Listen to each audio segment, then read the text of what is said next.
Chap it up. Listen. C4, C Captain's Career Course. I got to get this stuff out of me, man, because I'm writing a book, but that's neither here nor there because I don't have much time in this uniform. So I'm going to tell some stories, and I'll try not to sound too whiny. We're at C4. I'm going there. I got a horrible background in education, not confident, and no self-esteem and no self-worth, in academics. So I'm just going there, man, hoping to God really that I pass so I can, maybe make major. So we're at the school, and I actually developed a friendship with one of the chaplains. Imagine that. It's 9/11 that happened, so it was horrible for me as a Muslim chaplain, but we won't whine about that. But this guy took a liking to me. I took a liking to him. He was a Harvard graduate, very smart man. And I actually looked up to him even though we were the same rank. So he looked up to me so much, we had to do a preaching. All of us had to preach so the supervisors could, help us with our preaching. Well, the supervisor, the lieutenant colonel, told me, well, chaplain, we know you guys in Islam don't preach, so you don't have to do it. Scooby-Dooby-Doo. But I just let him have his bias, and so I just really got a day off. I didn't have to preach in front of you because I know you didn't want to hear it, but that's not my point to the story.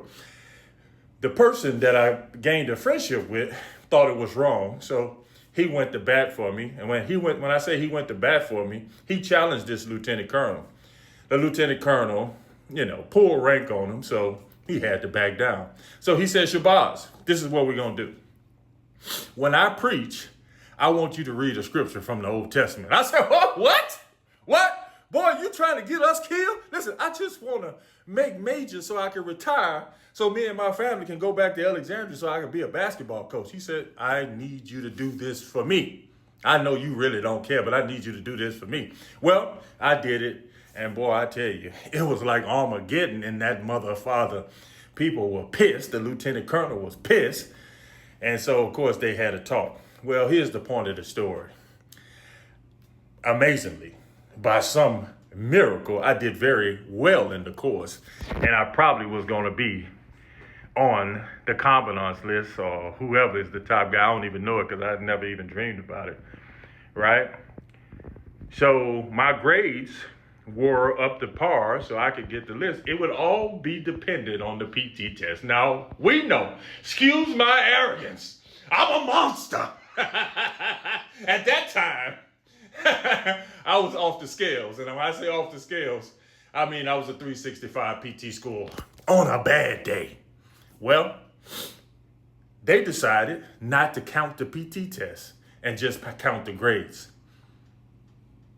And so my comrade, my friend, came to me and said, hey, they're about to do you a huge injustice. They're not counting the PT test. He said, me and you are kind of like me, you, and this other guy was brilliant. We kind of all got the same grades, and we know. He said this sheepishly. We know you're going to destroy us on the PT test.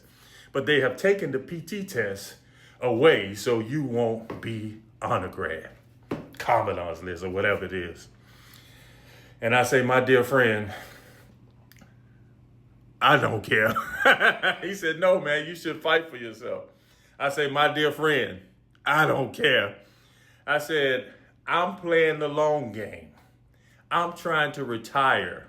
I'm trying to have a check for my children when I retire. I ain't got time to play these politics. I ain't got time to worry about discrimination and all that kind of stuff. Listen to me carefully now. It's got some good people in the world. You may not see all of them.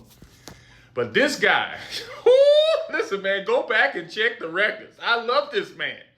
This guy, as he walked across the stage and got his diploma for being the top student, this guy said, this should be for college, Shabazz. Oh, my God. Listen, man.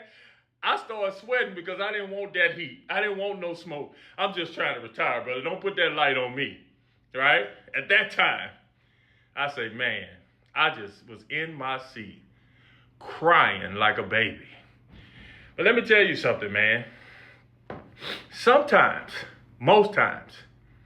You don't even have to fight your own battles. There'll be other people who admire you, who are inspired by you, and they will take that cross for you. Oh, man, listen, let me say that again for the people in the back. Sometimes you don't even have to fight your battles.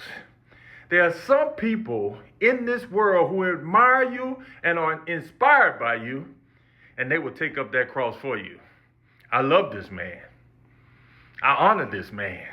And I will always count this man as a friend. The Daily Life and the Chronicles of Imam Shabazz.